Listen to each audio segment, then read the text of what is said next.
Magandang araw mga kaibigan. Magkapet pandasal muna po tayo. Ito po si Father Nono. Mga kaibigan, ikatlong linggo na po ng panahon ng Adbyento at madaling araw bukas ay magsisimula na ang simbang gabi. Kaya matulog po tayo ng maaga mamaya para magising tayo sa pagsisimula ng ating Novena Masses para sa ating Pasko. Paskong Pasko na po talaga mga kapamilya. Dami po mga palabas ngayon sa telebisyon at sa sine tungkol nga sa diwa ng Pasko.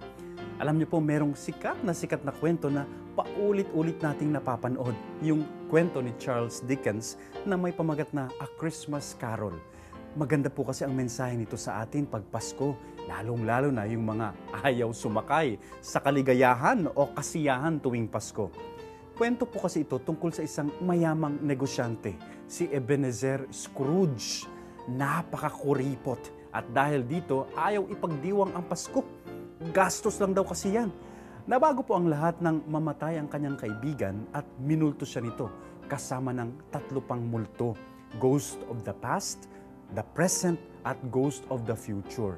At sa pamamagitan ng mga multong ito, naunawaan ni Scrooge kung bakit siya naging ganid, sakim sa buhay, at kung anong ginagawa niya sa mga tao ngayon sa kanyang paligid at kung ano ang kahihinatnan niya kung magpatuloy siyang sakim. Marahil po dahil sa takot nagbagong buhay si Scrooge. At bilang paghahanda sa Pasko, magandang paalala po ang kwento niya. Panahon ng pagbibigay kasi ang Pasko, pero ikaw ba, kapatid, ay bukas palad sa iyong kapwa? O ikaw kaya ay alipin ng iyong yaman? Ang tunay daw na saya ay nasa pagbibigay at hindi sa pagtatanggap. Amen.